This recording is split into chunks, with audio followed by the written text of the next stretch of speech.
Hi, I'm Stephanie, and welcome to Texas Peach Knits. Roll the intro.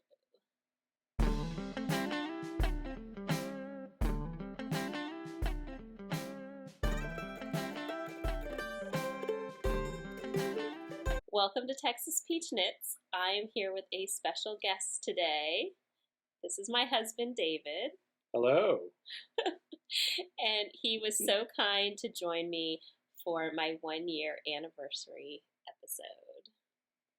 Very grateful, because I thought if I was answering a lot of Q&A questions, it would be good to have somebody here to ask me the questions. Looking forward to it. We live west of Fort Worth, Texas. I homeschool our four children, and David is a musician. Music teacher. And music teacher. So thank you for watching Texas Peach Knits. If you haven't subscribed yet, please subscribe and be sure to hit the like button and leave us a comment below to let us know how you liked this different Q&A episode. But before we start, I have a tiny bit of housekeeping. I have the final 2 prizes for the Texas Peach Knits Fluff Your Stash MAL from the summer. And those prizes will go to, and I will put up the post from Instagram that won. The first prize will go to The Random Life of Katie. Congratulations, Katie. Here's her post. And the second prize goes to Shauna of Shauna's Stitches. So congratulations, Katie and Shauna's post. And I will contact you, or you can contact me through Instagram, and I will get you your prizes. Now, for my 1-year anniversary episode, I am giving away a bag that I made myself, and I forgot it in the house, so you'll just have to imagine it. And this set of minis from my friend Liz of You and Die, along with a set of my Texas Peach stitch markers. The winner of this prize for leaving a question in my comments, and I think I had like 89 maybe questions. A lot of questions. Can I announce the winner? Sure. The winner is Jessica Coverdale, 1514. Congratulations. And her question was, how long have you been spinning and knitting? So congratulations, Jessica. Please contact me either through Instagram or through my Gmail, texaspeachknits@gmail.com, and I will be happy to mail you your prize. Are you laughing at me?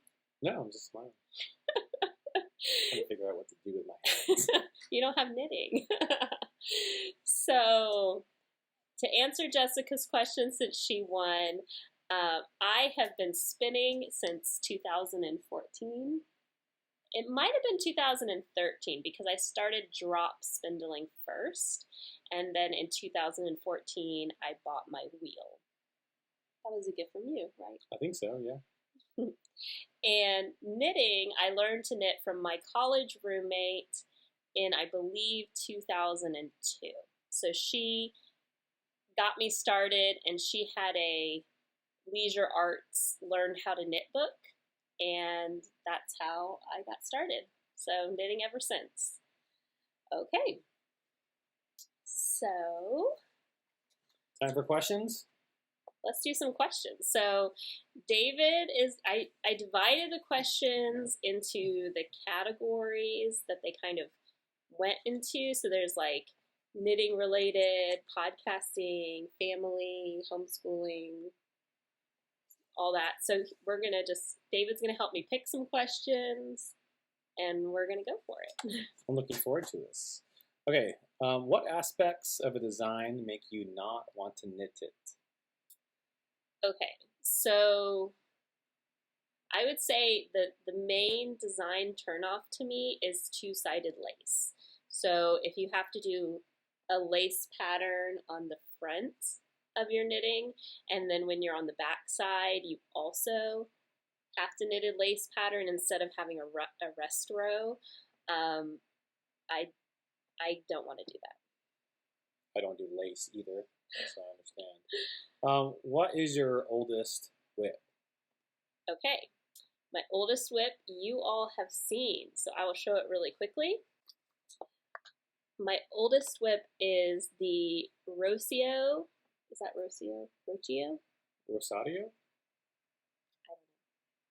One of those by Hohi Locatelli, and I still only have the back. And I think I've been working on this since 2010. Is that because it's a lightweight project? Using lightweight Yes, yarn? it's lace weight. Lace weight. And I think it is two-sided lace. So You can set yourself up for success on this one. True to form. Okay. What is the most elaborate or hardest thing you have ever knit? Okay, so the most elaborate thing I have knit and finished is this shawl, and it is a hand-spun shawl called the Bella Botanica. So this is the Bella Botanica shawl. I believe I started it in 2015, and I finished it in 2020. So it's very nice. Yes, it's cashmere, merino. Is that also lace weight? This is. This I spun it lace weight, but I believe it's only one-sided lace. It's not double-sided lace. So it's still beautiful, like one-sided lace, but that's probably the most elaborate thing I've knit. What's the most sentimental knit project? Okay, so probably the things for our babies, and I didn't knit a lot for our eldest daughter because I wasn't yet a prolific knitter, and probably my first son was when I was home from work and pregnant. That was the first time I wasn't working and pregnant, so I was knitting a lot of things. So this was for our now 9-year-old son. Do you remember this? Mm-hmm. And this is the Milo vest, and I did the Hugs and Kisses cable. I think I did, yep. And this was a skein of yarn that a friend had dyed for me. So it was special yarn, special pattern, special baby. So, and a special time because it was a different pregnancy experience being home. And then, I'm sorry, I have a second one. The other one was for our second son, who is now 6, and it was these, this is Mama's favorite longies, and I knit these for him while I was pregnant. So it's a cloth diaper soaker because I used a lot of cloth diapers, and the ends of them cuffed up nicely so that they could be shorter when he was little. So, and I think I knit these. I remember that too. I think I knit these for him and not for the first son. So those are the most sentimental. I will never give these away. I have given away some of the other things I knit for our kids to friends because you just can't save everything. And I think those I'll always keep. What dream projects or dream project of any craft? Okay, so something I would like to make, any craft. I would love to learn basket weaving, but I don't have the space, time-wise or storage-wise right now to take on another whole craft. So, yeah, basket weaving will have to wait for retirement. Yeah, I would like to learn. Maybe I can do that with you. That'd be fun. We can do that retired. What tips would you have for any new podcaster? I would say just be yourself, and don't try to keep up with the trends, because I think the best podcasters are authentic and they are just who they are, and then the people who are interested in what they have will find them. And you don't want to kind of make things up to just entice audience. So that would probably be my biggest tip: is be yourself. Okay. What's your favorite knitting podcast?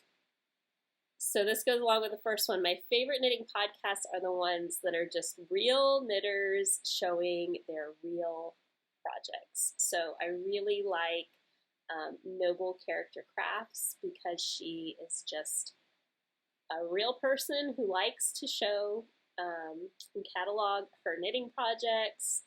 The only like really big podcaster I probably watch is I sometimes watch the Crazy Sock Lady, because she seems like she just really loves to knit, and so she knits because she loves to knit. And so anybody, and I have more podcasts I like, I can put them in the comments, but anybody who is podcasting just because they want to share their knitting and be a part of the knitting community, and doesn't necessarily, they're just real people. That's what I like to watch. Do you plan to start designing? No. Next question. Okay. So here's some really good ones. How did you meet your husband? It was in college, and it was at a Bible study, right? And he asked to touch my hair. It was like this. And then I avoided you for 2 years. Maybe longer than that. Maybe 3 years. So I then avoided him because that was kind of strange to me. But intriguing. But it was meant to be. So we kind of re-met a couple years later, and almost immediately knew we wanted to get married. After a first date.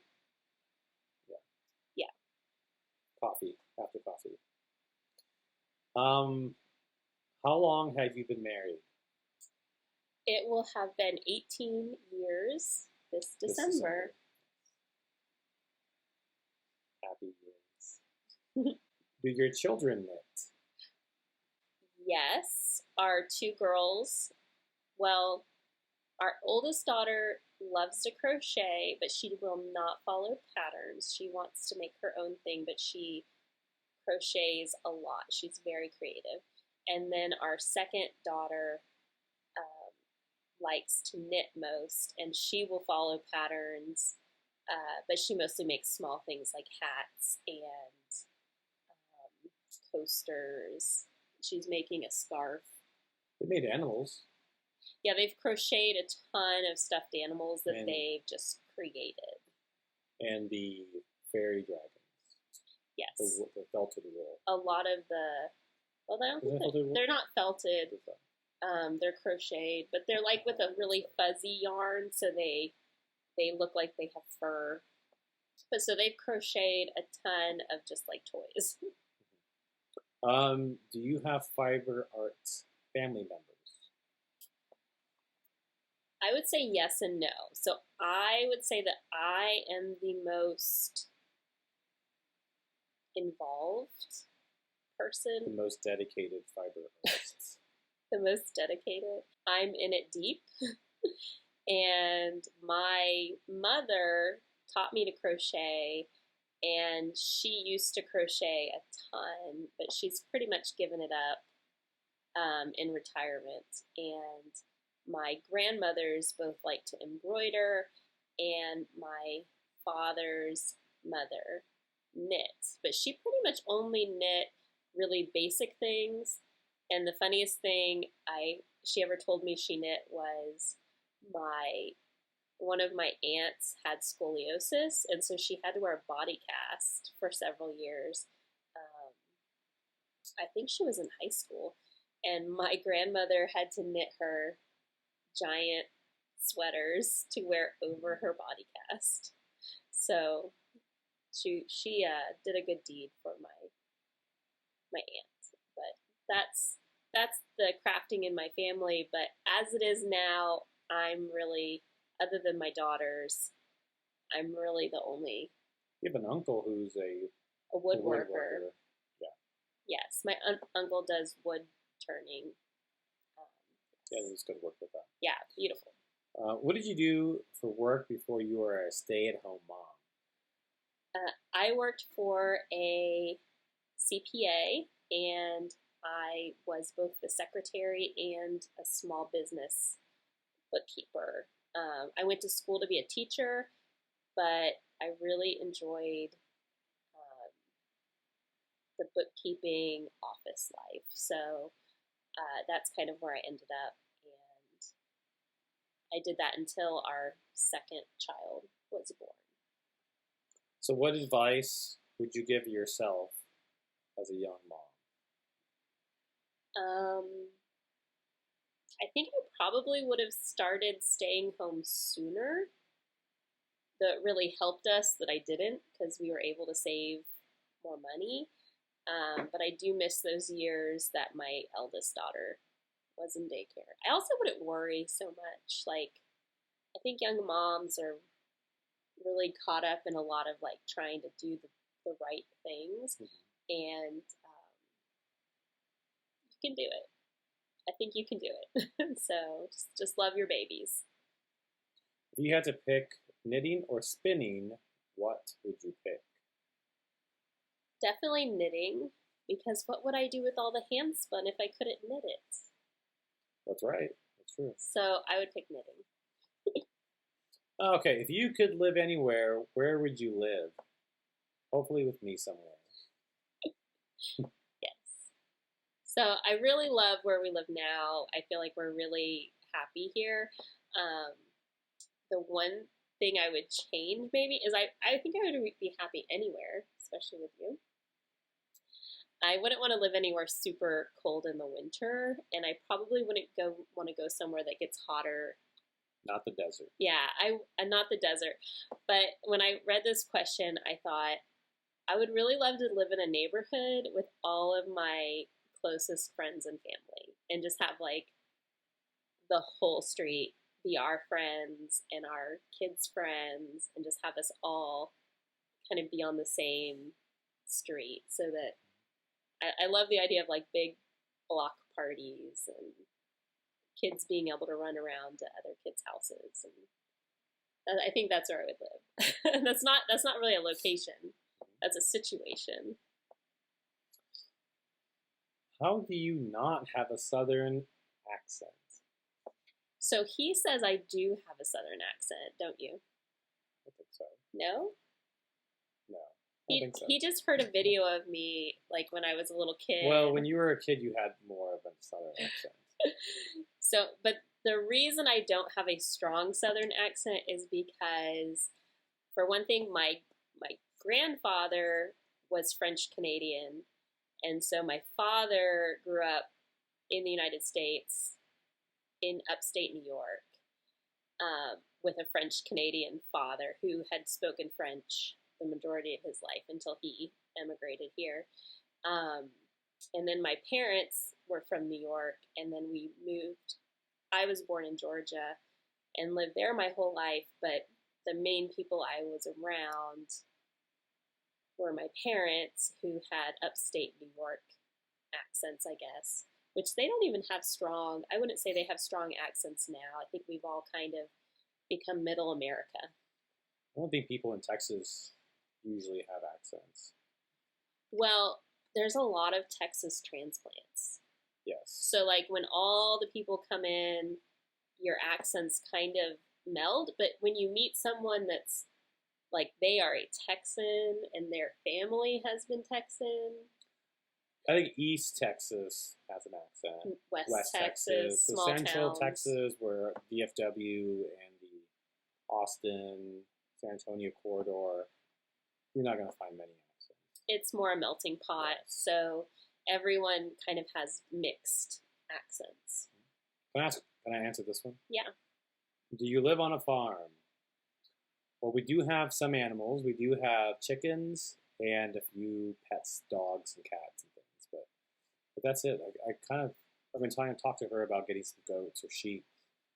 We do live on an acre that I think we could better utilize. I think we could maybe some pigs, maybe some. I don't think the city would allow allows us. The pigs. man would not allow us, but I think we could. I think we could do it. But definitely sheep. I think we could do sheep. Yeah. Well, and we back up to a ranch, so it feels like we live on a farm because we have cows right behind our fence a lot of the time, and no backyard neighbors, so we have really wide open views, which is nice. Okay, let's go back to spinning. Did you take a spinning class, or did you teach yourself? I taught myself to spin. I did have a good internet friend who kind of cheerleaded me on when I was learning to drop spindle, and I used YouTube a lot. So. I don't know what this means. Oh, that's have I ever done a breed study?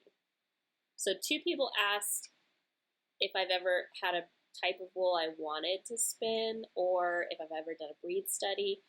I really don't know a whole lot about different types of wool. I'm not super picky or knowledgeable. However, I just went to the DFW Fiber Fest and I bought a British wool breed Sample. study. Yes, so it's like it has an ounce of 10 different types of British wool, and I'm looking forward to, I think maybe like in the winter time, I'll spin it, and I was thinking about making some kind of like table runner or something out of the stripes of the different wool. Yeah. But we'll see what happens. So, but I'm looking forward to doing that because I would like to learn more about the different breeds and how their wool is. How much crafting time a day? Can you answer that? It's a lot. It's a lot. She creates some fantastic things, but yes, there's all the car. She loves going on long car rides because she can knit, and she loves watching movies, so she can knit. And I like watching football, so I can knit. Yes, it's true. Yeah. Lots of crafting time. I don't know. Have you ever I think this would be a good exercise. Have you put a time? How many minutes or hours you craft a day? Well, I think my happy average is about 2 hours a day. And that sounds like a lot, especially to somebody that doesn't knit, but I split it up between like 20 minutes in the morning with my coffee, 45 minutes off and on while I'm homeschooling when I'm listening to a child read or just watching them do an assignment. I can knit on something then. In the evening, maybe half an hour to an hour. So, and then anytime the kids have any kind of practice or music lessons. I think that's like 2.5 hours. I'm just like doing some quick math. So, well, and anytime I have to wait or I'm riding in the car and not driving. So basically I take any time that I can possibly knit without completely disrupting the home life. So I will say there are times that I knit a lot less because I'm trying to focus on something else. So, yeah. Mm-hmm. Do you like knitting for yourself or your children? I really like knitting for myself, but I like that my children provide me with a wider variety of projects. Because you can only make yourself so many shawls and sweaters and socks. And so since I have other bodies in the house to knit for, it gives me a much wider variety of patterns to choose from and colors to use, depending on what other people like. I like to knit for him too. I always appreciate knits. I'm trying to pick out a sweater pattern for him, but it's hot here, so it's going to have to be the right sweater. Yeah. All right, we're going to switch it up to homeschool. Why did you decide to homeschool? I think this is a two-part answer. One, I think homeschooling was the right fit for our eldest daughter. She went to public kindergarten, and it really wasn't right for her learning style and her personality. And the other side of that is we really think family culture is very important. And when your kids are gone all day, they're getting culture the majority of the time other places. So by homeschooling, our kids, we do let them out of the house. They do go other places. But by homeschooling, we can nurture our family culture and also have more control over the curriculum and book selections and all that type of thing. And do you plan to homeschool high school? Yes, and we are, because our eldest is in 9th grade this year, and it's going very well. What is your favorite thing about homeschooling? What is your least favorite thing about homeschooling? I'm going to chime in here.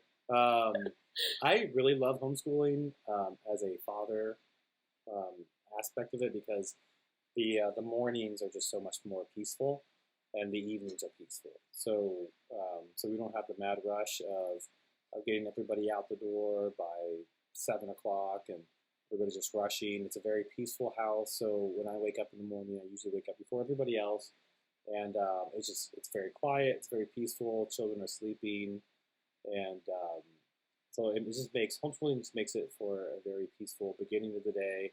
And at the end of the day, all homework has usually been done. So we have a chance to spend time as a family, eating dinner, and then any kind of activity that we might have after dinner we can spend together. So in that way, I really, really enjoy homeschooling. I would say my favorite thing is being with my kids all day and I'm kind of a curriculum nerd. I really love choosing curriculum and books and things, and so I love that. But my least favorite thing is also being with my children all day. So I think homeschool moms, just like moms of toddlers, need time away or quiet time by themselves, because there's a lot of stimulus throughout the day when you're with your kids all day. We're coming up to the end here. Okay. Let's see. We did that already. What about, what's your favorite thing to knit with hand spun? So I was trying to think about this, and I think my favorite thing to knit with hand spun is shawls, because you've been knitting lots of shawls. I have primarily knit shawls out of my hand spun, and the main reason I think for that is shawls are very flexible with yardage, and hand spun you don't always have like an exact quantity. And so like this is the Marigolds and Lilacs shawl that I just finished, and I haven't blocked it yet, so it's still, I don't know if it'll get bigger, but I'll try to show. So this is the Lilacs and Marigolds shawl, and this is all hand spun. I finished it. I just need to block it. I think, I'm wondering if it'll stretch. But so shawls are the most flexible. I have knit socks out of hand spun before, and I have knit like fingerless knits. But I think I like to knit things that really display the hand spun. So now that we're done with some of the viewer questions, I wanted to ask you a question about podcasting. And what are some of the things that you really have liked getting into podcasting this year? Okay, so I have really liked feeling like I'm part of the knitting community, and I really like having an outlet to show my knitting, because I think some of my friends think I'm insane, and if I show them all the things I make, they will question what I do all day. And so I'm kind of like, I have to hide how many things I make to the normal people. But I don't shirk my responsibilities, right? Okay.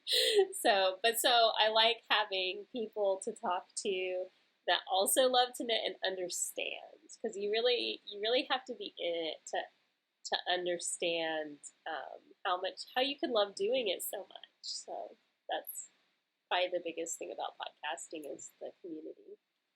And what advice would you give to other podcasting husbands out there, or husbands of podcasters?